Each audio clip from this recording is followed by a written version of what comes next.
Assalamu alaikum wa rahmatullahi wa barakatuh mes chers frères et sœurs. Nous allons continuer aujourd'hui, Inch'Allah, avec la bataille de Hunayn. Si vous vous rappelez, la dernière fois nous avions dit que la bataille de Hunayn concerne les tribus de Hawazin, de Ta'aqif et d'autres tribus. Mais les deux principales tribus étaient les Hawazim et les Ta'aqif. Ta'aqif est la tribu de Taïf et Hawazin est la tribu bédouine vivant aux environs de la ville de Taïf. Combien y avait-il de personnes du côté des non-croyants? Environ 20 000 personnes. Et les musulmans étaient environ 12 000.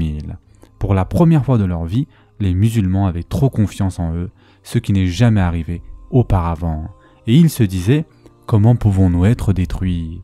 Et le prophète, sallallahu alayhi wa sallam, les a mis en garde en leur disant qu'un prophète a eu lui aussi un tel excès d'arrogance et Allah Azza wa Jal, devant ses yeux, lui a confisqué son armée.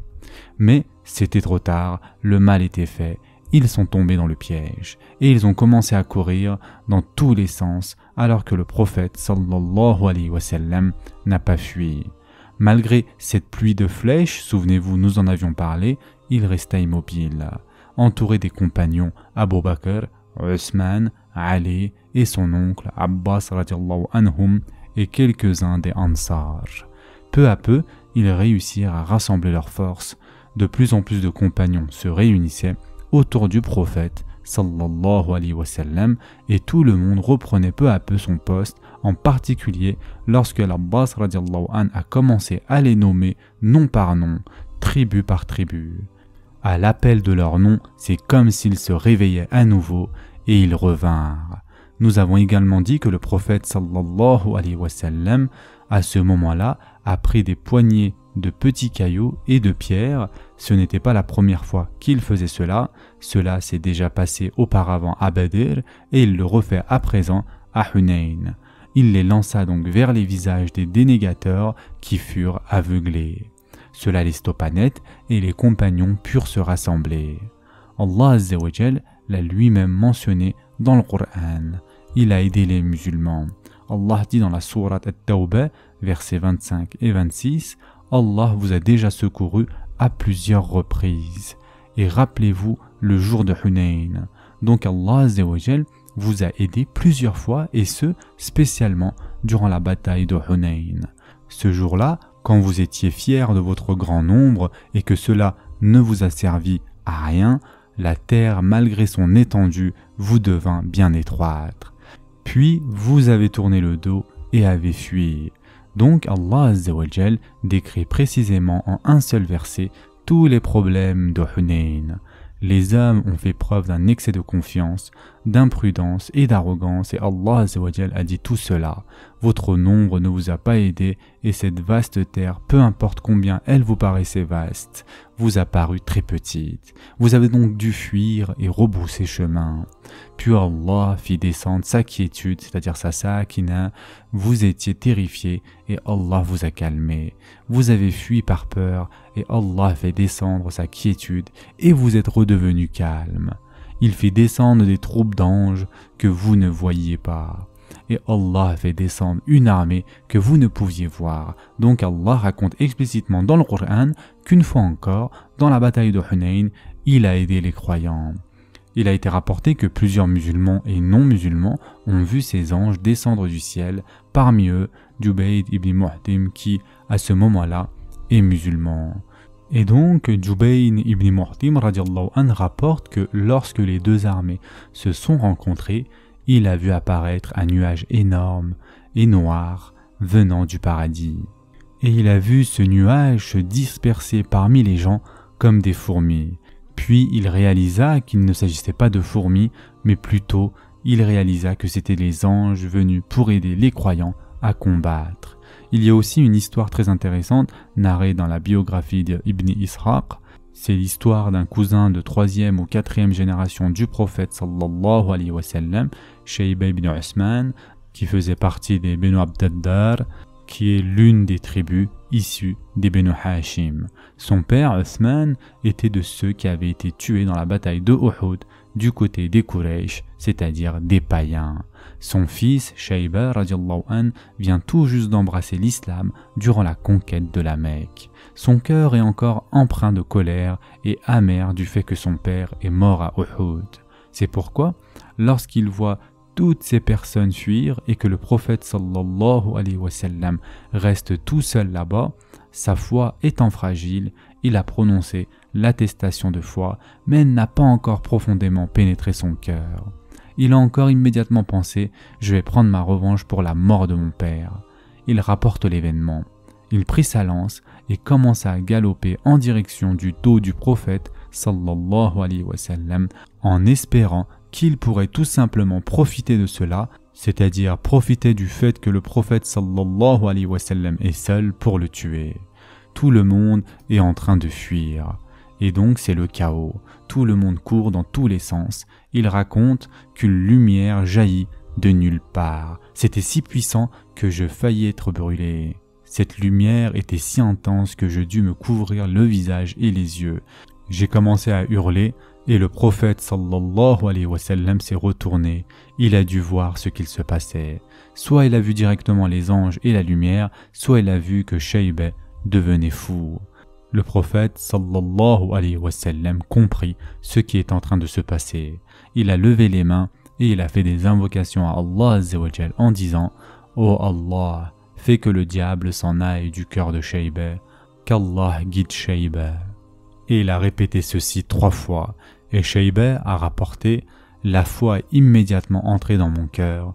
J'ai rejoint le combat du côté du prophète sallallahu alayhi wa sallam contre les autres tribus de Ta'if et Hawazim. » Il a vécu une vie pieuse par la suite. C'est tout de même incroyable le fait qu'il ait commencé à galoper en direction du prophète sallallahu alayhi wa sallam, et une fois qu'il a diminué l'allure pour s'arrêter, il s'est mis à combattre du côté du prophète sallallahu alayhi wa sallam contre les tribus de Ta'if.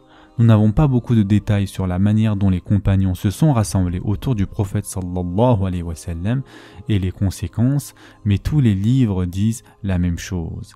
Les tribus de Hawazim et Ta'if ont fui lorsqu'ils ont vu l'armée des anges, etc. Les tribus donc de Hawazim et de Ta'if n'avaient qu'une seule tactique. Ils n'avaient pas de plan B et ils n'avaient qu'un seul plan. Le plan A était arroser-les de flèches et laisser-les fuir, puis nous pourrons les attaquer.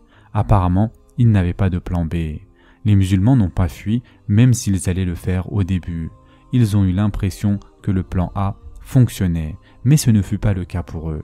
Les musulmans chargent à nouveau. Ils battent donc en retraite.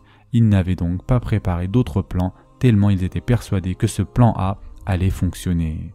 Le prophète sallallahu alayhi wa sallam ordonna aux compagnons de les poursuivre dans les vallées et les montagnes, de ne pas les laisser fuir. Pour quelle raison? Continuez de les poursuivre aussi loin que vous pouvez. Ne les laissez pas s'arrêter, se reposer et se réunir à nouveau. À la suite de la bataille de Hunayn, il y eut une longue liste de petites expéditions. 300 compagnons furent envoyés dans une direction. 200 autres furent envoyés dans une autre direction. La bataille de Hunayn se termina donc à Hunayn. Il y eut des mini-expéditions que nous ne parlerons pas en détail, dans lesquelles plusieurs compagnons connus ont été blessés ou tués, parmi eux l'oncle d'Abu Moussa al-Ash'ari, qui dans l'une de ces expéditions eut la responsabilité de poursuivre l'ennemi, la tribu des Hawazim. Il finit par être tué par un javelot qui l'a transpercé. Son neveu, Abu Moussa al-Ash'ari, essaya de lui enlever le javelot du torse. Abu Moussa al-Ash'ari, qui est très connu, a rapporté de nombreux hadiths. Là on parle de son oncle. Abu Moussa al-Ash'ari lui demanda « Dis-moi qui t'a tué ?» Son oncle est encore en vie, il perd du sang. Abu Moussa attaqua l'assassin de son oncle de manière très vile, très violente. Il le tua en face de son oncle et il dit « J'ai pris soin de lui à présent, que puis-je faire pour t'aider ?» Son oncle lui répondit « Retire le javelot ». Il s'exécuta et bien évidemment, le sang coulait à flot, il allait mourir. Or son oncle lui dit « Va dire au prophète sallallahu alayhi wa sallam ce qu'il s'est passé, que je suis mort au combat dans ces conditions. Offre-lui mon salut et demande-lui de prier pour moi. » Tout cela témoigne d'une belle fin. Abu Moussa radiallahu anhu retourna vers le prophète sallallahu alayhi wa sallam. Ce hadith se trouve dans le livre des traditions prophétiques. Il lui expliqua en détail ce qui s'était produit. Le prophète sallallahu alayhi wa sallam était allongé dans sa tente. Il avait donc un châle sur lui et il lui dit « Mon oncle te demande de prier pour lui ». Il se leva et demanda de l'eau, puis effectua donc ses ablutions, se positionna face à la Qibla et ensuite il leva les mains le plus haut possible pour que ses mains soient visibles. Il invoqua Allah Azza wa Jal en ces termes « Oh Allah, pardonne à Abu Amir, oh Allah ». Et c'était le nom de l'oncle d'Abu Moussa. Élève-le au plus haut des degrés du paradis. Il fit une magnifique invocation pour lui. Lorsqu'Abu Moussa entendit tout cela, il dit « Ô messager d'Allah, la même chose pour moi aussi ». Alors le prophète sallallahu alayhi wa sallam fit les mêmes invocations pour Abu Moussa. « Ô Allah, pardonne-lui ses péchés et réserve-lui une belle demeure au paradis le jour de la résurrection ». Le fils d'Abu Moussa s'appelait Abu Burda, fils d'Abu Moussa al-Ashari, et c'est donc l'un des savants connus parmi les Tabi'un, c'est-à-dire de la génération qui vient après les compagnons. Abu Burda devient l'un des meilleurs savants de Médine et il était très fier de ce hadith, du fait que le prophète sallallahu alayhi wa sallam a fait des invocations pour son père ainsi que pour son grand-père. Abu Burda était l'un des meilleurs savants parmi les étudiants des compagnons, appartenant de fait à la génération des Tabi'un. Il a été aussi rapporté que lors de cette bataille de Hunayn, après que les Hawazim avaient fui, le prophète sallallahu alayhi wa sallam marchait sur le champ de bataille. Et ceci est rapporté dans un hadith très connu, hadith que vous avez sûrement tous entendu parler. Il avait vu une femme qui s'était fait tuer sur le champ de bataille de Hunayn. Le prophète sallallahu alayhi wa sallam dit qu'il était injuste qu'elle ait été tuée ici. Ceci n'aurait pas dû se produire. Qui a fait cela? On lui rapporta que c'était Khalid ibn al-Walid. Il dit alors, allez le chercher avant qu'il s'en aille, car il avait été envoyé dans une autre expédition.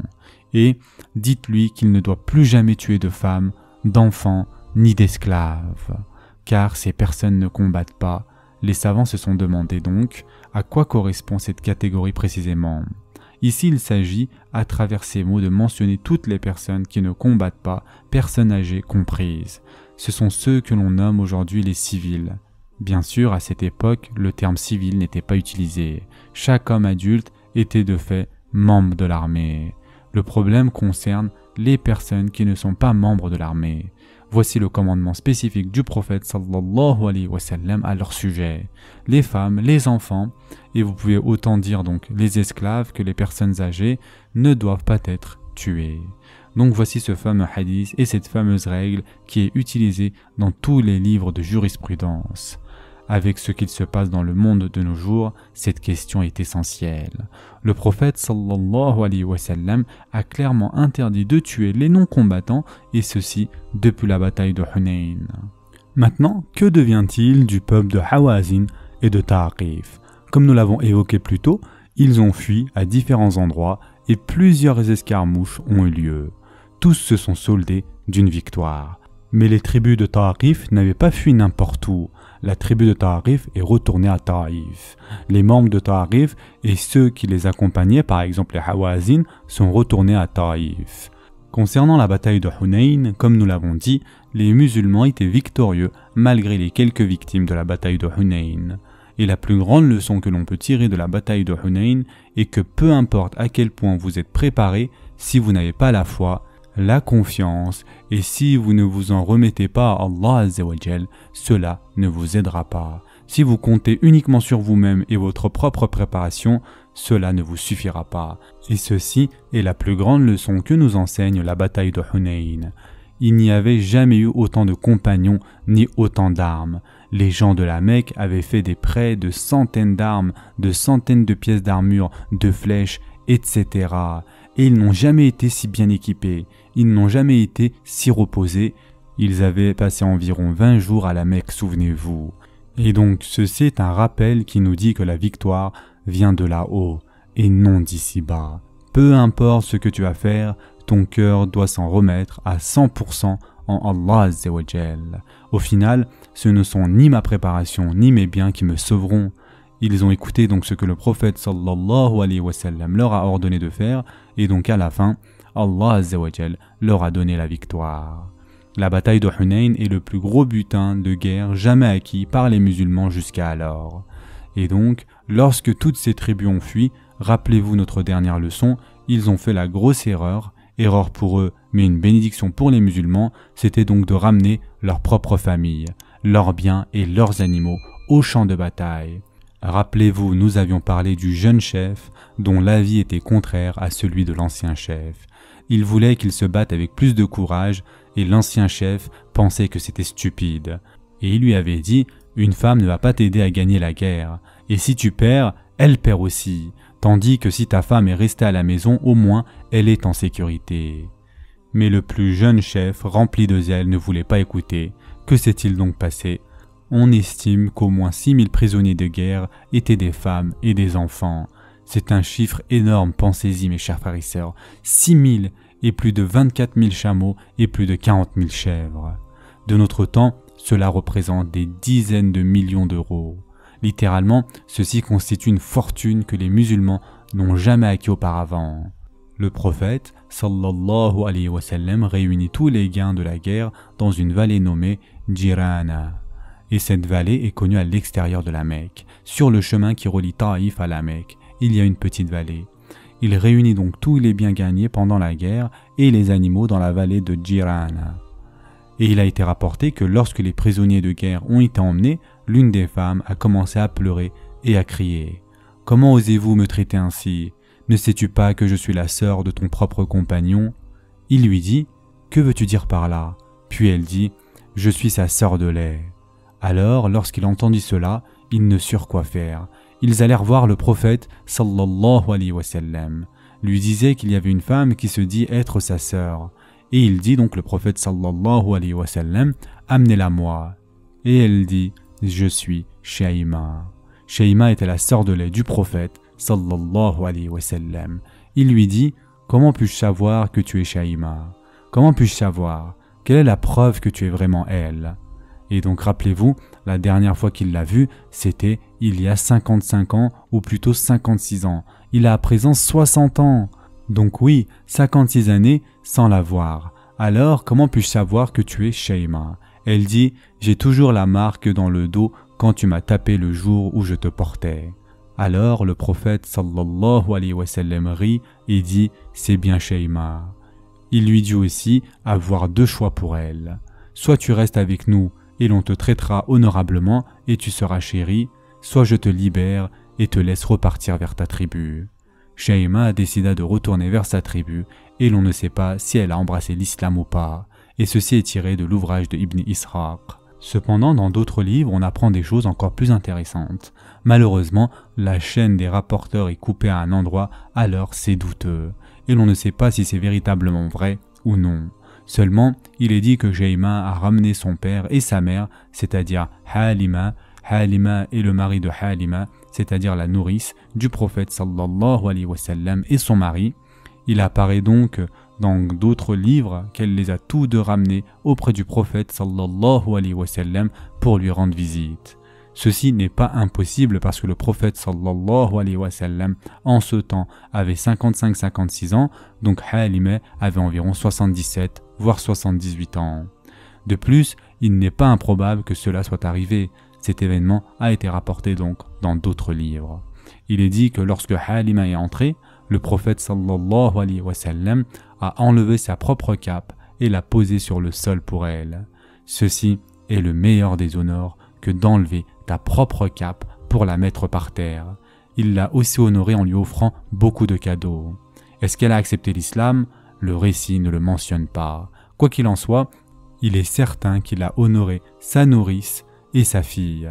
Durant la bataille de Hunayn, nous avons oublié de mentionner que durant cette bataille, 4 personnes sont mortes et plusieurs ont été blessées. Il est intéressant de noter que c'est durant cette bataille que tous les futurs califes, Abu Bakr, Omar, Othman, Ali radiallahu anhum, ont tous été blessés. En effet, tous étaient restés auprès du prophète sallallahu alayhi wa sallam. Mes chers frères et sœurs en islam, Un point important à remarquer ici, c'est qu'il y a tellement de ressemblances entre la bataille de Badr et Hunayn.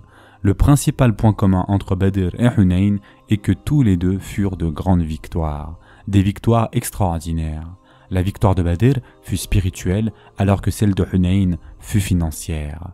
Lors de ces deux batailles, Allah Azza wa Jal a aidé les soldats en envoyant une armée d'anges et lors de chacune d'entre elles, la victoire émanait d'Allah Azza wa Jal. Ils ont à chaque fois fait de leur mieux avant qu'Allah subhanahu wa ta'ala ne leur vienne en aide. Comme nous l'avions dit, les prisonniers de guerre et les animaux ont été gardés à Jirana et le prophète sallallahu alayhi wa sallam a mis un gardien armé en bas de cette vallée car il y avait beaucoup de biens. En effet, des bédouins auraient voulu les récupérer, puis il s'est rendu à Taïf. Nous devons donc comprendre que, d'une manière générale, les savants de la Sira rassemblent deux événements majeurs en un seul. Ils parlent de la bataille de Hunayn et le siège de Taïf. En fait, ce sont deux incidents différents, mais qui se sont produits l'un après l'autre. Une fois la victoire remportée, il s'est littéralement rendu à Taïf pour l'assiéger. Or, il y a deux événements différents, mais comme ils ont lieu de manière successive et que l'ennemi est le même, c'est-à-dire les Taïf, vous trouvez donc très souvent la bataille de Hunayn et le siège de Taïf réunis, si bien que les savants se demandent si nous devons compter ces deux événements comme un seul événement ou non. Si vous revenez tout au début de notre sira, il y avait une discussion de 20 minutes à propos du nombre de batailles dans lesquelles le prophète sallallahu alayhi wa sallam avait participé. Une opinion démontrait que la bataille de Hunayn et d'El Taïf comptaient comme deux batailles différentes, alors qu'une autre opinion avançait que Hunayn et El Taïf comptaient comme une seule bataille. Donc tout cela dépend de la manière dont vous les catégorisez. Taïf n'était pas une bataille, c'était un siège dans la ville de Taïf. Et donc, lorsqu'ils avancèrent jusqu'à Taïf, ils arrivèrent la dernière semaine du mois de Shawwal. Rappelez-vous que Taïf est une ville dans la montagne, une très belle ville dont le climat est loin d'être désertique. Taïf est un endroit luxuriant. Et vous n'avez pas du tout l'impression d'être dans le désert. Ils ont de l'eau naturelle, ils ont des fruits, des raisins. Vous pouvez avoir des raisins à Taïf. Or, Taïf n'est pas similaire à la vallée désertique de la Mecque. Les habitants de Taïf ont toujours concurrencé les habitants de la Mecque. Ils se sentaient supérieurs, mais les habitants de la Mecque jouissaient d'une chose qu'ils ne pouvaient avoir, la Kaaba, avec laquelle on ne peut rivaliser. Ils les concurrençaient cependant avec la richesse, l'argent, leur capacité financière, les murailles. Ils avaient beaucoup d'argent et beaucoup de temps. Or, qu'ont-ils fait ? Ils ont fortifié leur ville avec d'énormes remparts et ont construit des armes pour se défendre contre toutes les attaques, des armes dont ils avaient le secret. Il y avait par exemple en haut des murs d'immenses récipients pour renverser de l'huile bouillante sur les ennemis. Tout cela était donc bien préparé. Vous ne pouvez trouver cela dans aucune autre ville en Arabie. Les habitants de Taïf avaient ce luxe-là. Ils s'étaient préparés à l'éventualité d'une guerre et avaient donc stocké des vivres pour presque un an. De plus, ils disposaient par ailleurs de suffisamment de réserves d'eau, de fruits, etc. En d'autres termes, ils étaient prêts à tenir une année entière. Il était clair que les habitants de Taïf réfléchissaient à long terme. Ils étaient prêts à attaquer le prophète sallallahu alayhi wa sallam depuis de nombreux mois et ils avaient préparé la ville à cet effet. Lorsque le prophète sallallahu alayhi wa sallam entendit depuis la Mecque que les gens de Taïf et Hawazin allaient attaquer, il envoya 2 ou 3 personnes, en l'occurrence Urwa ibn Mas'ud et Ghaylan ibn Salama, auprès de la tribu de Jurash afin d'apprendre à utiliser des armes de guerre bien spécifiques. En effet, il s'agissait d'armes que les musulmans n'avaient jamais utilisées auparavant, dont la catapulte. Les musulmans n'avaient jamais utilisé de catapulte et le premier musulman à avoir utilisé une catapulte était notre prophète sallallahu alayhi wa sallam avant cela. Donc le prophète sallallahu alayhi wa sallam envoya 2 ou 3 compagnons pour une mission spéciale depuis la Mecque. Et cela nous montre une fois de plus la préparation, la prévoyance et la stratégie du prophète sallallahu alayhi wa sallam qui pense toujours 3 coups à l'avance. À la Mecque, il pense déjà à comment il devrait faire s'il devait assiéger Taïf et c'est exactement ce qu'il arrivera par la suite. Lorsqu'il arriva à Taïf, ses compagnons revinrent après avoir appris à construire une catapulte et les béliers. Ils ont donc appris à les construire, mais aussi à les utiliser. La troisième chose qu'ils ont appris à faire était la tactique utilisée par les Romains. Il s'agit de la tactique de la tortue, c'est-à-dire tous les hommes mettent leur bouclier donc au-dessus de leur tête afin de pouvoir avancer près de la muraille. Et donc voici les trois choses qu'ils ont appris à fabriquer pendant que le prophète sallallahu alayhi wa sallam faisait le chemin jusqu'à Taïf. Pour la toute première fois, une catapulte est construite par les musulmans juste en dehors de la ville de Taïf. Voici ce qui s'appelle de la préparation, voici ce qu'on appelle de la prévoyance. Au départ, les compagnons campaient non loin des remparts, mais ils furent arrosés par une pluie de flèches. Le prophète sallallahu alayhi wa sallam leur a alors ordonné d'aller se mettre ailleurs. Ils allèrent à un autre endroit, et à cet endroit, au moment où la ville de Taïf accepta l'islam, une mosquée sera construite exactement où le prophète sallallahu alayhi wa sallam a campé. Et depuis ce jour, cette mosquée est la principale mosquée de la ville de Taïf. Elle s'appelle la mosquée Ibn Abbas. Après avoir campé, le siège partiel de la ville de Taïf débuta, et les compagnons tentèrent de faire plusieurs choses. À un moment donné, les compagnons se sont mis en tortue sous le bouclier afin d'atteindre le mur des remparts de la ville. Mais peut-être a-t-elle été mal construite car l'huile bouillante a traversé la tortue et a brûlé bon nombre de corps. Beaucoup ont fui et une pluie de flèches les a assaillis. Et ils ont perdu pas mal de personnes lors de cet incident. De ce fait, les musulmans furent de plus en plus désespérés. Et ils se dirent, que faire maintenant? Comment attaquer une ville entourée de remparts? Que faire? Le bélier, cela n'a pas fonctionné. La catapulte a causé quelques dommages, mais pas au point de briser la porte. Ils ont donc décidé d'attendre. Le prophète, sallallahu alayhi wa sallam, a suggéré « Laissons les habitants de Taïf pour le moment et nous reviendrons plus tard. » Mais certains compagnons étaient très motivés et ils ont dit « Ô messager d'Allah, va-t-on les laisser maintenant alors que nous sommes si près ?» Ils avaient goûté à la victoire de la Mecque, de Hunayn, et à présent, ils étaient sur leur lancée et ils voulaient donc continuer. Lorsque le prophète sallallahu alayhi wa sallam vit qu'ils voulaient continuer et rester, le prophète sallallahu alayhi wa sallam donna son accord. Ils auraient dû écouter le prophète sallallahu alayhi wa sallam, mais ils voulaient rester et tenter une nouvelle fois. Ils ont eu recours à une tactique autorisée en islam en cas d'extrême nécessité. Ils avaient commencé à brûler les récoltes, la production agricole, à brûler les terres, les récoltes situées aux alentours de la ville. Il faut savoir que brûler une terre signifie que vous ne pouvez plus y produire quelque chose, quoi que ce soit pendant des dizaines d'années d'ailleurs. Vous ruinez donc la terre pour une très longue période. D'une manière générale, c'est très nuisible. Ils étaient désespérés, rien ne marchait, ils n'avaient clairement pas réussi à assiéger la ville, cela devenait donc du chantage émotionnel. Lorsque les gens de Taïf virent cela, ils commencèrent à les supplier de pluie et toit. Nous vous demandons au nom d'Allah et au nom de notre sang commun. Parce qu'au final, ils sont tous des descendants de Adnan, au nom de nos relations de voisinage. Au moins, ne faites pas cela. Yani, tuez-nous, mais ne détruisez pas nos moissons. C'était plus dur pour eux que perdre la vie, car cela représentait la nourriture et le revenu des générations à venir. En voyant à quel point ils avaient supplié d'arrêter, le prophète sallallahu alayhi wa sallam a ordonné d'arrêter de brûler les récoltes agricoles. Il a également fait une annonce. Celui qui nous rejoint sera protégé. Si vous venez de notre côté, vous serez protégé et n'importe quel esclave qui nous rejoint sera automatiquement libéré.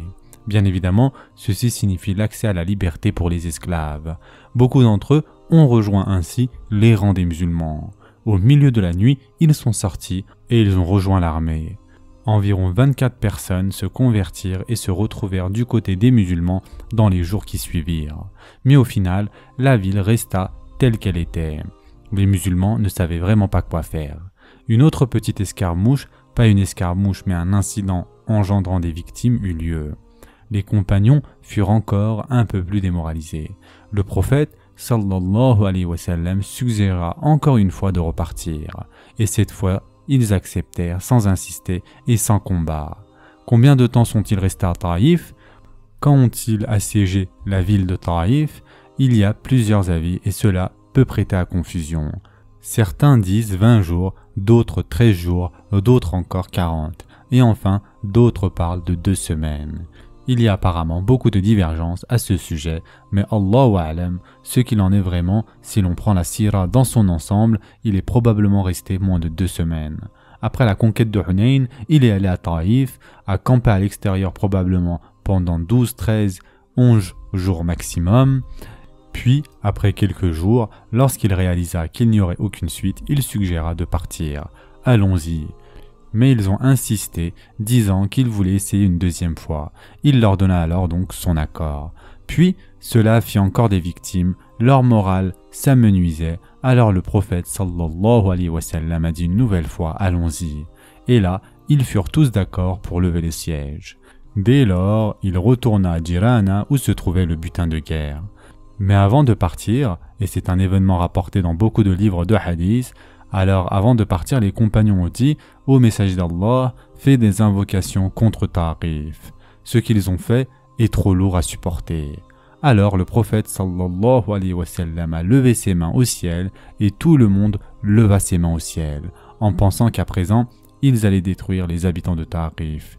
Et il dit « Ô Allah, guide le peuple de Ta'if. Ô Allah, fais venir le peuple de Ta'if à nous. » Il fit donc une invocation pour eux et non contre eux. Bien sûr, grâce à cet incident, avant de continuer, nous apprenons l'importance de la consultation, c'est-à-dire de la shura. Notre prophète sallallahu alayhi wa sallam voulait partir, mais lorsqu'il vit que les compagnons les plus jeunes voulaient rester, il leur a permis de rester. Cela nous montre qu'un chef sage n'impose jamais ses décisions aux autres. Un chef sage ne se comporte jamais comme un dictateur, même s'il est le messager d'Allah, sallallahu alayhi wa sallam, il n'agit pas de manière unilatérale. Nous avons vu dans toute la sira que les compagnons auraient dû écouter le prophète sallallahu alayhi wa sallam. La première fois, parce qu'il perçoit donc des choses que eux ne peuvent percevoir, mais ce n'est pas ce qu'ils ont fait. Nous constatons également sa clémence pour les habitants de Ta'if, sa compassion envers eux. Pourquoi ne demanderait-il pas le pardon pour la 2e fois? Il l'a bien fait la première fois. Ils lui ont fait subir des choses plus graves que cela la première fois. Après tout, c'était la même ville qui les a exclus, la même ville qui les a agressés, la même ville qui l'a torturés. Pourquoi ne demanderait-il pas le même pardon pour eux? Encore une fois, Allah Azza wa Jal réalisa son invocation, ce qui nous montre que le but de l'islam n'est pas la vengeance et le sang, mais la clémence et la guidance. Le but de l'islam n'est pas de tuer, fussent-ils des ennemis. Si à ce moment, il y a quelqu'un qui mérite de les tuer, c'est bien le peuple de Ta'if. Après la conquête de la Mecque, il reste entêté. Et pourtant, même à ce moment, le prophète sallallahu alayhi wa sallam est plein d'espoir. Et il dit « Ô Allah, guide le peuple de Ta'if. Ô Allah, ramène-le à l'islam. » C'est stupéfiant, il parle de ces mêmes personnes qui l'ont torturé il y a 20-15 ans auparavant.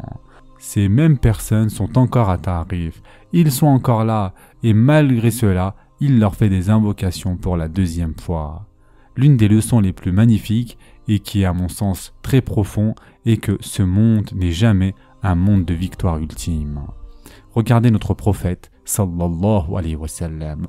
Au moment de son apogée, il ne réussit pas à assiéger Ta'if, alors même qu'il possède la Mecque. Nous pourrions penser que Ta'if est comme la cerise sur le gâteau. Mais en fait, non, parce que ce monde est un monde de test et d'affliction. Le monde ouvert n'est pas tel un lit couvert de roses sur lequel tu t'allonges. Tu ne vas pas obtenir des choses les unes après les autres. Tu vas en avoir certaines et tu seras privé d'autres. Même pendant ces moments de gloire, le prophète sallallahu alayhi wa sallam nous montre que nous n'allons pas tout obtenir. Il doit souffrir et les compagnons devaient s'épuiser. Le siège de Taïf a engendré au moins 4 fois plus de victimes que la bataille de Hunayn, et le prophète sallallahu alayhi wa sallam n'était pas en mesure de conquérir la ville de Taïf. Et c'est pourquoi, si tel était le cas avec le prophète sallallahu alayhi wa sallam, alors qu'en est-il de nous? Et même si on obtient la victoire, elle est temporaire. Et si ceci est le cas du prophète sallallahu alayhi wa sallam, alors qu'en advient-il de nous? Pensons-nous que tout va être facile pour nous? Et ce n'est pas parce que vous perdez que cela signifie qu'Allah Azza wa Jal est en colère contre vous. Cela ne signifie pas que vous avez forcément fait quelque chose de mal. C'est tout simplement le sens de la vie. Allah Azza wa Jal nous teste. C'est dans l'au-delà que se trouve le paradis et non pas ici-bas. Parmi les leçons que l'on peut tirer de cette histoire, on remarque que notre prophète sallallahu alayhi wa sallam n'avait aucun problème à apprendre les nouvelles technologies, la science, peu importe de qui elle provenait. Il a envoyé les compagnons auprès d'une tribu lointaine. Étaient-ils musulmans? Nous ne le savons même pas, mais ils ne l'étaient probablement pas. Il les envoya auprès de cette tribu pour acquérir donc des compétences, des techniques et la connaissance, puis revenir et en faire bénéficier donc les musulmans. Le savoir est universel, il n'est pas simplement islamique. N'importe qui ayant un savoir bénéfique, nous le prenons et l'appliquons. Cela nous montre également que notre religion, subhanallah, est véritablement épurée de ce genre d'idéologie. Parfois, vous trouvez ce genre de comportement, mais notre religion n'est pas contre la science, contre la technologie ou contre le progrès moderne. Peu importe d'où elle vient, s'il y a un bénéfice, nous le prendrons tant que cela ne change pas les fondamentaux de notre religion. L'autre leçon que nous tirons de cet épisode est l'utilisation de la psychologie dans les attaques de guerre. Premièrement, dire aux domestiques et aux pauvres de venir et les protéger, ceci est une tactique psychologique. Deuxièmement, nous avons parlé du problème relatif au fait de brûler les récoltes, la production agricole. Et pourtant, même à ce moment-là, le prophète sallallahu alayhi wa sallam eut pitié d'eux au fond de lui, lorsqu'il les vit en train de les supplier et de pleurer pour qu'ils arrêtent de brûler la production. Il a ressenti de la peine pour eux, et ce, même s'ils avaient tenté de le tuer. Il a laissé tomber et a convaincu les compagnons d'arrêter de brûler les récoltes. Cela nous montre qu'il est permis de pratiquer ce genre de choses en dernier recours, malgré le fait que bien sûr, nous n'y sommes pas encouragés. Revenons au moment où le prophète sallallahu alayhi wa sallam retourna à Jirana. C'est une plaine célèbre qui est toujours appelée ainsi de nos jours. Si vous êtes déjà allé du côté de Taïf, à la Mecque, vous êtes sûrement passé par la ville de Jirana. Il retourna donc dans cette vallée où il pouvait admirer un véritable trésor qui se dressait devant ses yeux. Des dizaines de millions d'euros de chameaux, de bétail, des dizaines de milliers de moutons, etc. Le prophète sallallahu alayhi wa sallam campa à Jirana et attendit plus d'une semaine. En d'autres termes, il attendit à Taïf pendant 12 ou 13 jours et il resta à Jirana une semaine. Au total, cela fait 20-25 jours à partir de la bataille de Hunayn. Il attendit environ un mois et qu'attendait-il? Il attendait le retour de la tribu des Hawazin et la négociation d'un accord pour qu'ils récupèrent leurs biens et leurs familles. Puisqu'au final, ce sont leurs familles, ce sont leurs femmes et leurs enfants. Il voulait que les Hawazin viennent et embrassent l'islam. Qu'allait-il se passer s'ils acceptaient l'islam? Tous leurs biens leur seraient rendus. Vous comprenez ici, mes chers frères et sœurs, l'importance de cela? S'ils embrassent l'islam, tous leurs biens seraient retournés. De nos jours, si cela arrivait, avec notre état d'esprit occidental, une question nous viendrait automatiquement à l'esprit. Quelle est cette question? Les droits de l'homme. C'est la chose qui vient à l'esprit de beaucoup d'entre nous. Ces personnes se font soudoyer pour accepter l'islam. Quelle est la réponse à cette question? Oui, et alors? Pourquoi, mes chers frères et sœurs?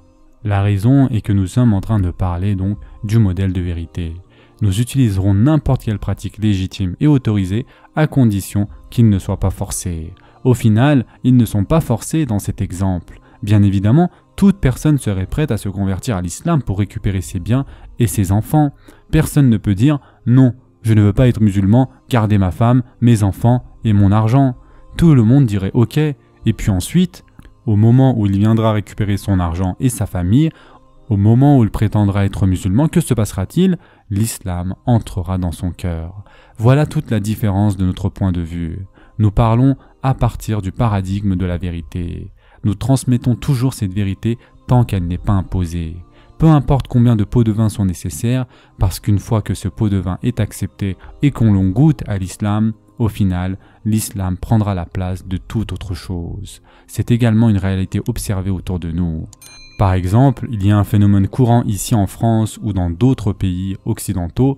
Il s'agit de la conversion lors du mariage. La conversion lors du mariage est très courante, n'est-ce pas? Chaque fois qu'un homme ou qu'une femme tombe amoureux d'un musulman ou d'une musulmane, on lui dit « Il faut que tu deviennes musulman ou musulmane si tu veux l'épouser ».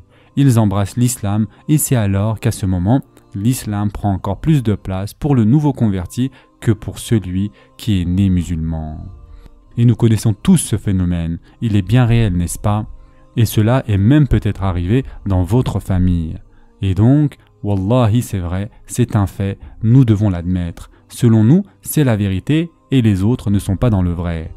Une autre chose intéressante, jamais une personne, plutôt un groupe et non une personne, n'a été soudoyé pour entrer dans une religion puis la préserver pendant plusieurs générations, sauf lorsqu'il s'agit de l'islam. Si vous acceptez une religion pour de la nourriture, pour être libre ou peu importe, vous l'accepterez peut-être, mais qu'en est-il de vos enfants? Ou même, une fois le groupe parti, vous reviendrez à votre ancienne religion. Et il est vrai que le travail missionnaire dans les pays musulmans durant les 70 ou 80 dernières années, en fait le travail missionnaire a débuté en 1880, il y a 130 ans environ, ça a été un échec total, ça a été un échec cuisant. La plupart des pays du monde musulman n'ont jamais connu de conversion de masse qui les éloigne de l'islam, à aucun moment, et c'est un fait avéré que vous pouvez vous-même vérifier. Revenons à notre sira. Notre prophète sallallahu alayhi wa sallam a attendu plus d'un mois pour que les gens de Hawazin se convertissent.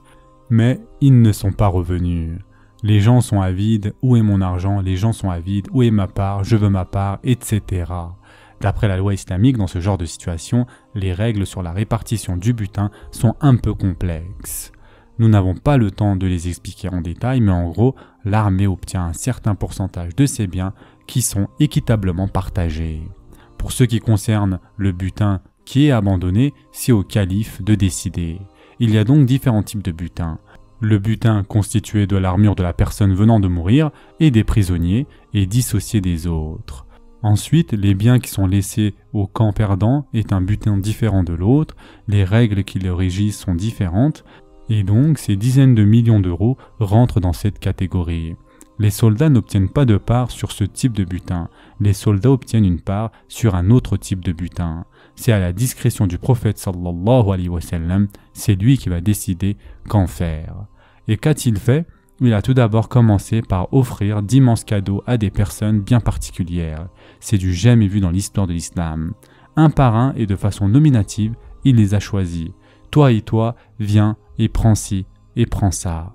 Ibn Ishaq cite une liste qui comportait une douzaine de noms, principalement des Quraysh comme Abu Sufyan, vous vous souvenez? Durant la conquête de la Mecque, sa foi était instable. Le prophète sallallahu alayhi wa sallam lui a donc donné 100 chameaux, et ceci à une époque où la plupart des personnes de la Mecque n'avaient même pas un seul chameau. Posséder un chameau n'est pas anodin, cela signifie que tu fais partie de la classe moyenne supérieure. Il lui en a donné donc 100, cela représente une réelle fortune. Il offrit 100 chameaux à Safwan ibn Umayyah qui n'est pas encore musulman. Il avait 2 mois pour se décider. Au sein de la tribu de Ghatafan, il fit don de 100 chameaux à Uwayn ibn Hisn qui faisait partie des Bédouins et il avait une tribu gigantesque derrière lui. Il donna encore 100 chameaux à Al-Aqra ibn Habis de la tribu de Tamim ibn Nejm et ainsi de suite. Il offrit des cadeaux conséquents à Muawiyah ibn Abi Sufyan qui était sur le point de devenir le fondateur de la dynastie des Omeyyades, ainsi qu'au frère de Abu Jahl, Al-Haris ibn Hisham. En somme, beaucoup de dignitaires Quraysh revinrent avec une fortune. Environ 60 à 70 personnes ont obtenu une fortune colossale. Tous les migrants ont une part de cette fortune, certes, mais pas aussi conséquent que 100 chameaux, mais tout de même. Seul un groupe n'a rien vu de ce butin, ce sont les Ansar, rien ne leur a été donné. Ils ont eu leur part issue d'un autre butin, mais pas de celui-ci, qui était immense. Que va-t-il se passer? La nature humaine revient au galop. L'un des plus jeunes compagnons des Ansar commença à murmurer certains propos. Cela va toucher les jeunes et non les anciens. Certains jeunes commencèrent à dire « Lorsqu'il y a une guerre, on nous appelle au combat, et lorsqu'il y a un butin et de l'argent, personne ne nous trouve. » Un autre dit carrément qu'Allah pardonne au messager d'Allah qui donna à la tribu des Quraysh. Quant à nous, nous sommes de ceux qui ont été oubliés, même si nos épées les ont défendus. Il a donné aux Quraysh et nous a oubliés, alors que nos épées les ont défendus et ont encore du sang frais. Cette réaction est humaine, l'argent c'est l'argent. Vous et moi n'aurez pas fait mieux mes chers frères et sœurs, soyons clairs là-dessus.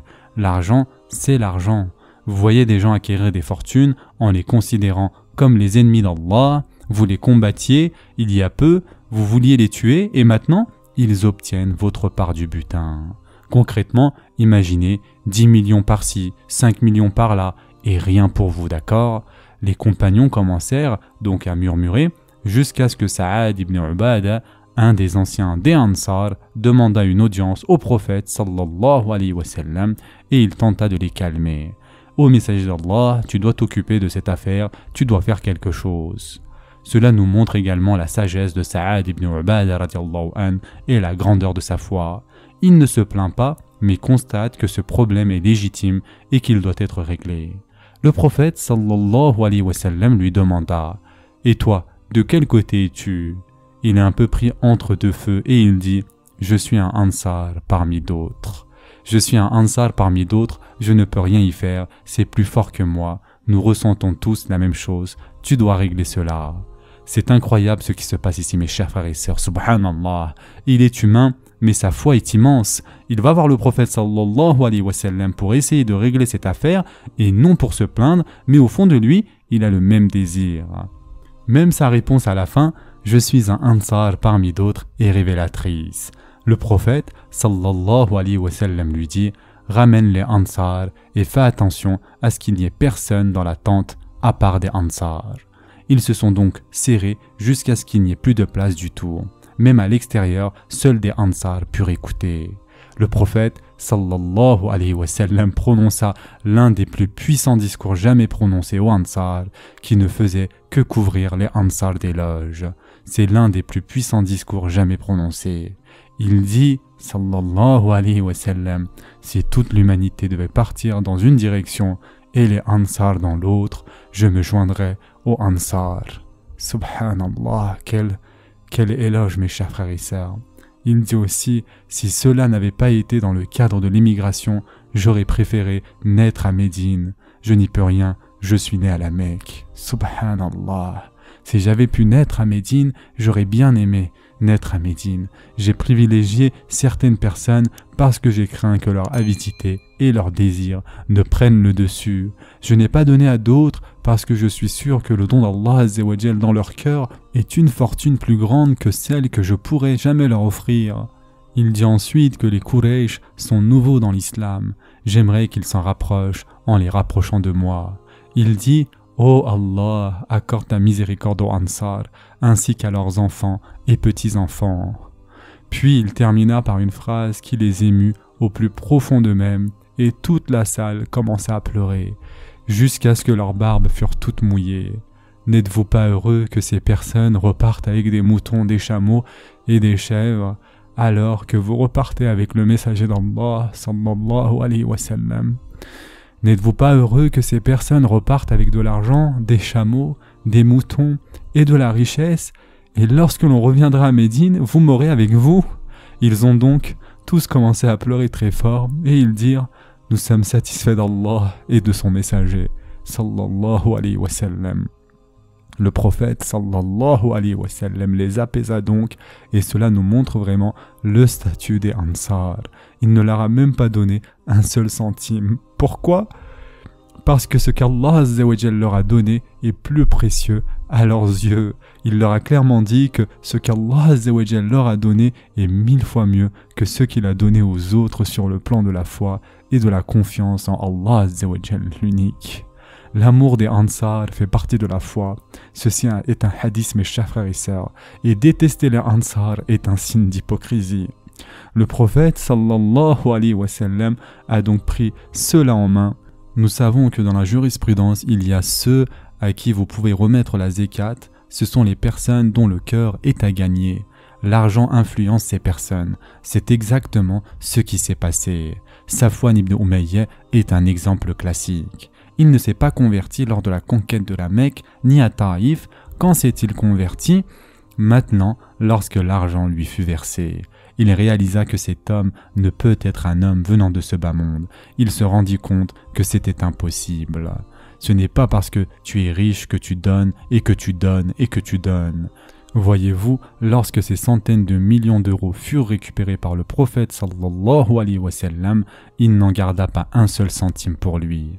Un tel geste serait impossible pour le commun des mortels. Et voilà donc l'un des signes prouvant qu'il est le vrai prophète sallallahu alayhi wa sallam. Et Safwan dit « Wallahi, le prophète m'a donné alors qu'il était la personne que je méprisais le plus sur cette terre. Mais il continue à donner, jusqu'à ce qu'il devienne la personne la plus chère à mon cœur. Cela fait partie de la nature humaine, la générosité impressionne le cœur. » Quant à Hakim ibn Hizam, radiallahu anhu, le compagnon connu pour s'être converti lors de la conquête de la Mecque, il a embrassé l'islam petit à petit, mais à présent, sa foi s'était consolidée. Le prophète sallallahu alayhi wa sallam lui avait donné donc un peu d'argent, de l'argent si vous voulez gratuitement. Il obtient plus d'argent qu'il n'en a jamais eu durant toute sa vie. Il lui a fait savoir qu'il en voulait plus et le prophète sallallahu alayhi wa sallam lui en donna encore plus. Encore une fois, il lui en demanda davantage et le prophète sallallahu alayhi wa sallam lui donna ce qu'il voulait.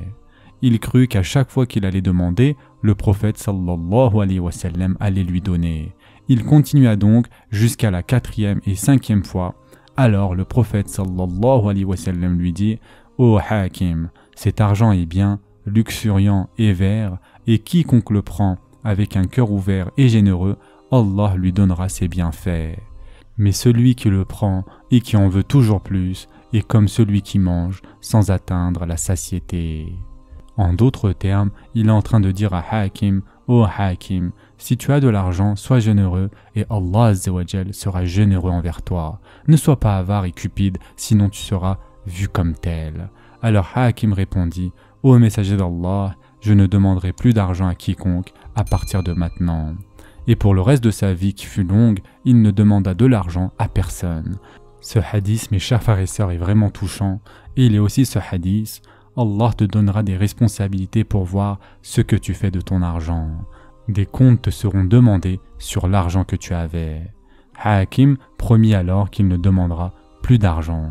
Durant cette période, les conversions affluaient. Les tribus bédouines et d'autres venaient en masse pour se convertir. Les gens ne voulaient que de l'argent. C'est tout ce qu'ils voulaient et ils se convertissaient pour l'argent puisque cet argent était destiné à ceux qui se convertissaient. Nous avons ici 4 ou 5 exemples de personnes réclamant de l'argent. Vous les connaissez à travers les prêches et les leçons. Parmi eux, il y a ce chef, ce bédouin, qui alla voir le prophète sallallahu alayhi wa sallam, le tenant par le col en lui disant « Donne-moi de cet argent que tu donnes aux autres ». Et le prophète sallallahu alayhi wa sallam demanda à ce que cet argent lui soit remis. Il en reçut aussi une part.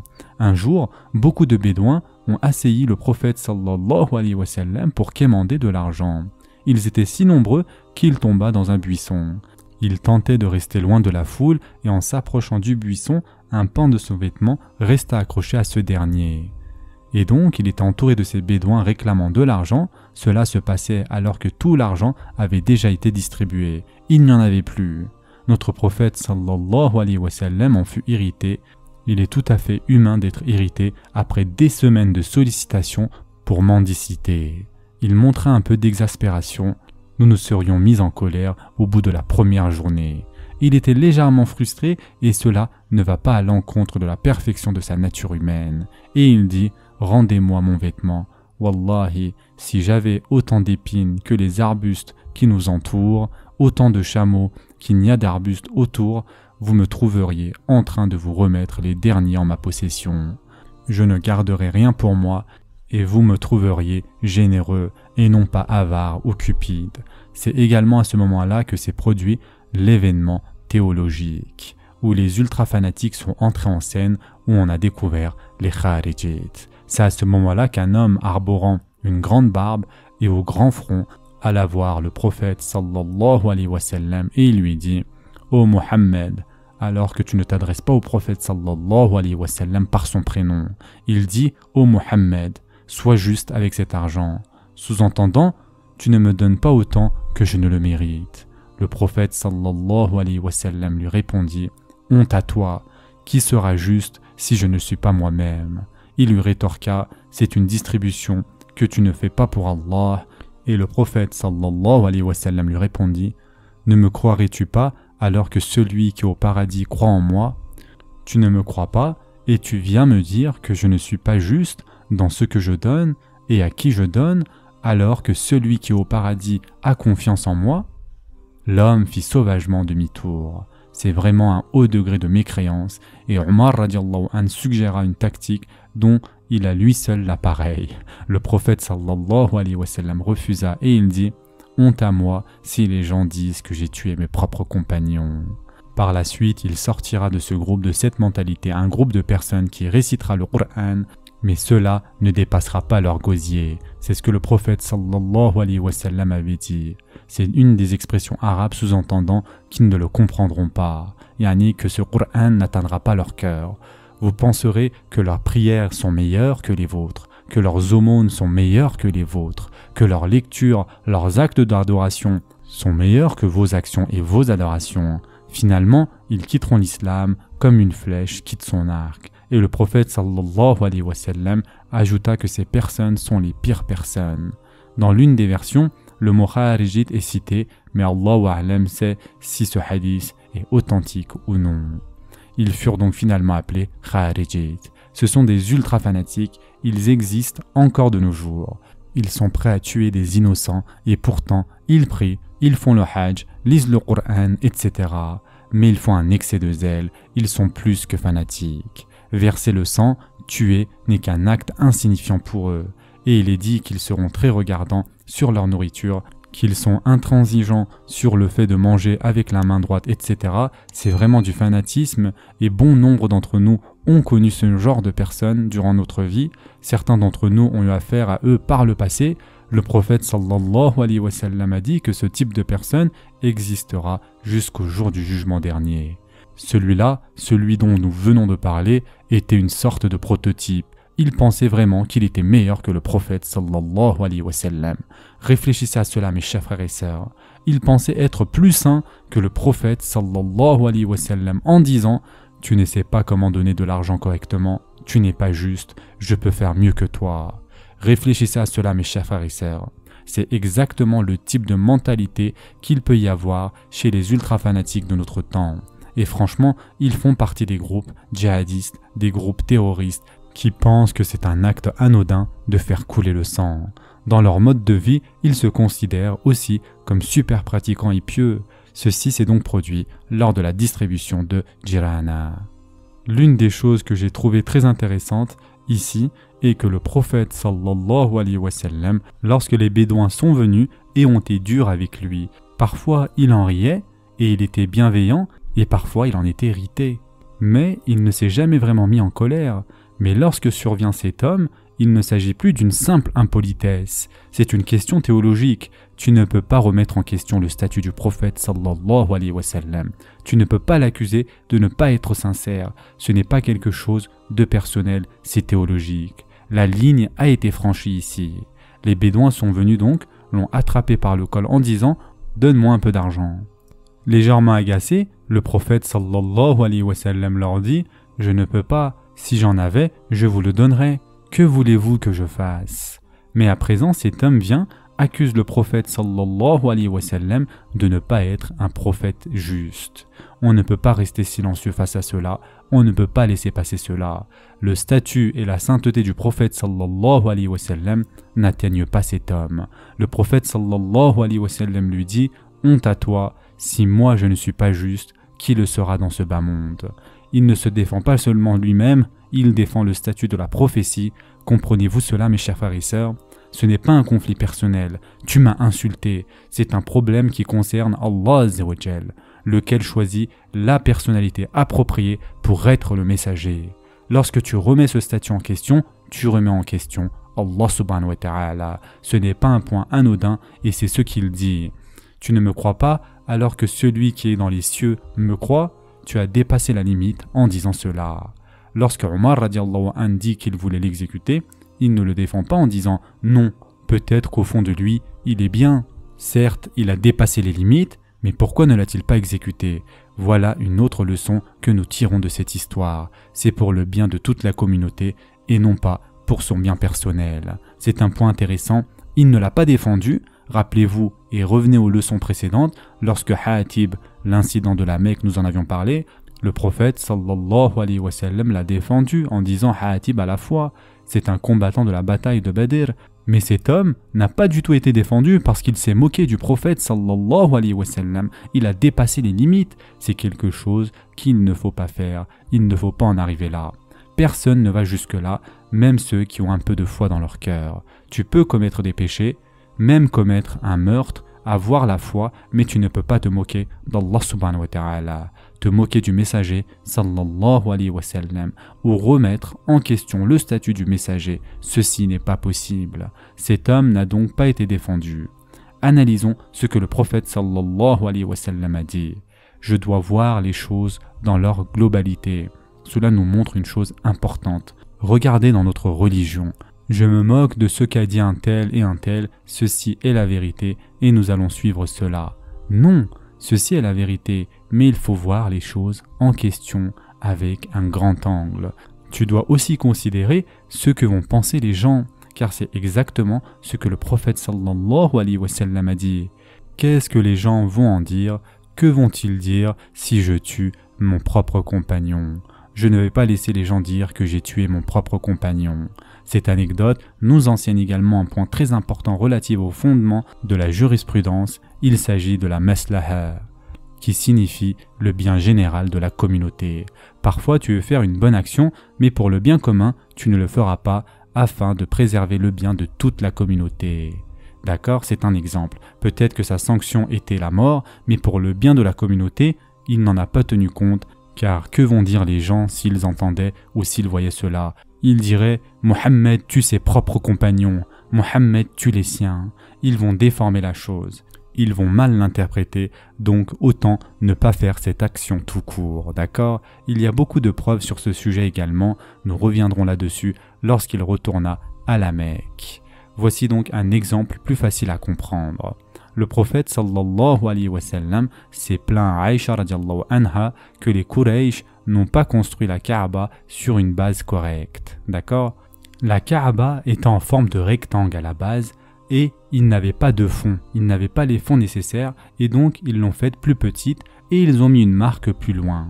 Les Quraysh ont été les premiers à le faire, auparavant c'était un rectangle. Le prophète sallallahu alayhi wa sallam s'est plaint à Aïcha radiallahu anha en disant « Regarde ce que ton peuple a fait », même s'ils font partie de son peuple bien sûr. Mais là il dit « Regarde ce que ton peuple a fait ».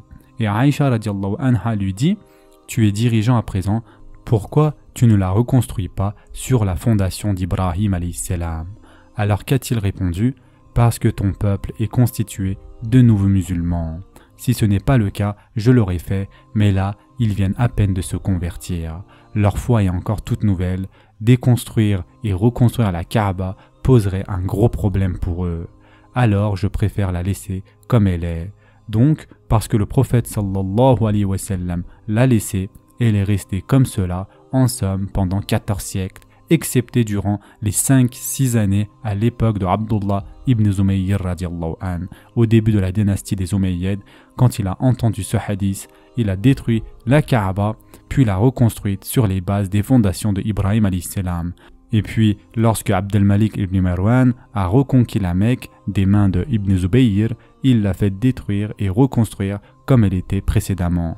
Puis quand le califat suivant arriva au pouvoir, il demanda à l'imam Malik « Dois-je la faire reconstruire tel que le mentionne le hadith ?» L'imam Malik a répondu « Non, je ne veux pas que la Kaaba devienne un jouet utilisé au gré des désirs des califes.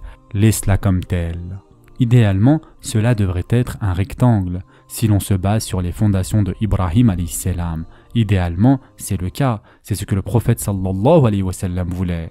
Mais il a réalisé que cela allait causer trop de problèmes pour les nouveaux convertis. Alors il a dit, on laisse comme ça. Et ce sont les raisons pour lesquelles elle est restée comme telle. C'est ce que l'on appelle maslaha, le bien commun en somme. Une fois que tout le butin a été distribué, devinez quoi? Les Hawazin sont venus, mais il était trop tard pour eux. Il avait attendu 1 mois le prophète sallallahu alayhi wa sallam après la bataille, et il n'était pas arrivé. Et les gens sont en train de réclamer l'argent, et là, pendant tout ce temps, dans les jours qui suivirent, ils arrivèrent décidés à embrasser l'islam et en espérant que ce n'est pas trop tard. Le prophète sallallahu alayhi wa sallam leur dit qu'il était trop tard, mais choisissez entre votre richesse et votre famille, et je verrai ce que je peux faire pour vous. Vous voulez votre argent, ou bien vous voulez votre femme et vos enfants? Ils répondirent, ô messager d'Allah, tu attends de nous que nous choisissions entre les deux? Voilà donc ce qu'il leur dit. Après la prière de midi, puisqu'ils sont musulmans à présent, donc après la prière de midi, vous vous tiendrez debout devant les gens en demandant de vous rendre vos femmes et vos enfants. Vous pouvez en faire la demande de ma part aux musulmans. Et une minute ici, peut-être qu'il faut éclaircir les choses. Ces prisonniers de guerre ont été capturés par les combattants. Vous imaginez aisément que cela représente énormément d'argent. Le prophète sallallahu alayhi wa sallam leur dit « Je ne peux pas demander les deux, mais choisissez entre les deux. » Bien sûr, ils choisirent leur famille. Le but est de relâcher les familles sans contrepartie financière. Cela signifie qu'ils doivent faire une croix sur une grosse somme d'argent. D'accord? Cela signifie que les musulmans doivent faire une croix sur une grosse somme d'argent. Et le prophète sallallahu alayhi wa sallam se dit « Essayons de nous en remettre à la générosité des musulmans. » Il ne veut pas les forcer parce qu'ils ont beaucoup attendu. Après tout, c'est de la faute des Hawazin. Les musulmans ont attendu, mais ils ne sont jamais venus. Et donc il dit « Essayons cela après la prière, levez-vous et dites « Ô messager d'Allah, nous te demandons d'être l'intermédiaire entre tous les musulmans et nous afin de récupérer nos familles. Et vous les musulmans, vous intercéderez avec le prophète sallallahu alayhi wa sallam pour nous rendre nos familles. C'est un pardon acceptable parce qu'il est global. Imaginez que vous allez voir quelqu'un et que vous lui dites « Peux-tu parler à ma place ?» C'est permis. Ils firent donc comme cela leur avait été dit et le prophète sallallahu alayhi wa sallam répondit « Comme tous les prisonniers chez les Benu Abdul Muttalib, en somme avec ma tribu, je suis responsable de ma tribu, ils sont tous à vous, prenez-les. » Il voulait dire que les autres chefs de tribu devaient se lever et commencer à donner aussi les leurs. Et c'est exactement ce qu'il s'est passé. Tous les responsables des Quraysh se sont levés et ont dit au prophète sallallahu alayhi wa sallam « Pour ce qui concerne les miens, ils sont à toi maintenant, ô envoyé d'Allah. » Chacun d'entre eux les rend, excepté certaines nouvelles tribus bédouines. Les nouvelles tribus, Al-Aqra ibn Habis et Uyay ibn Hisn, qui viennent juste de se convertir et d'obtenir une fortune. Ils dirent « Non, nous ne les donnerons pas gratuitement, nous voulons que vous les achetiez. » Le prophète sallallahu alayhi wa sallam dit « Je vais tout prendre en charge, je n'ai pas d'argent pour le moment, mais dès que le prochain butin ou autre arrivera, vous en aurez la première part et vous les rendrez donc aux Hawazin. » Et enfin pour terminer pour aujourd'hui, c'est sur le chemin du retour vers la Mecque que le prophète sallallahu alayhi wa sallam enfila la tenue de Ihram à Jirana. D'accord? Il fit la Umrah pour la 3e fois de sa vie. Nous considérons que le prophète sallallahu alayhi wa sallam a accompli 4 Umrah dans sa vie. Et donc, 3 d'entre elles ont été effectuées et la dernière est considérée comme une Umrah qui compte mais qui ne fut pas réalisée. C'est la Umrah récompensée de Hudaybiyah. Il ne l'a pas réellement accomplie, mais Allah Azza wa Jal lui en a donné la récompense. La première était celle évoquée, la deuxième était la Umrah de Qada, qui eut lieu donc l'année d'après, puis il y eut cette Umrah depuis Jirana. Lorsqu'il entra à la Mecque, il n'a pas accompli donc la Umrah, car il était considéré comme un combattant, il portait une armure, il ne portait pas de Ihram, et donc il portait un casque, aucun des compagnons ne portait la tenue d'Ihram. Maintenant qu'il retourne à la Mecque et qu'il a fini de combattre, il peut accomplir la Umrah. Donc pendant 19 jours, il a attendu, mais n'a pas fait de Umrah. Il est resté à la Mecque, il a réalisé beaucoup de circumambulations autour de la Kaaba, c'est-à-dire il a fait beaucoup de tawaf et de prières surérogatoires, mais pas de Umrah. Et il est allé à Taïf et à Hunayn, à Jirana, puis quand il eut fini donc de distribuer le butin, il se dirigea vers la Mecque en tenue d'Ihram. Et il entra donc à la Mecque afin d'accomplir sa 3e Umrah. Il accomplit la dernière et 4e Umrah durant Al-Hajj. Et quel type de Hajj a-t-il accompli? Il accomplit le Hajj de Qiran, qui revient à faire une Umrah et un Hajj en portant un seul Ihram sans l'enlever. Et ceci fut la dernière Umrah que le prophète sallallahu alayhi wa sallam accomplit. Il en a fait 4, l'une d'entre elles est non réalisée, d'accord, mais elle est récompensée, et les 3 autres En pratique, celle de Jirana est comptée comme la troisième des 4 accomplies. Le dernier point pour aujourd'hui est que la tribu de Ta'rif accepta l'islam tout comme le prophète sallallahu alayhi wa sallam l'avait invoqué. Ils ont accepté l'islam l'année suivante et nous en parlerons incha'Allah le moment venu. En attendant, prenez soin de vous mes chers frères et sœurs et à très prochainement incha'Allah.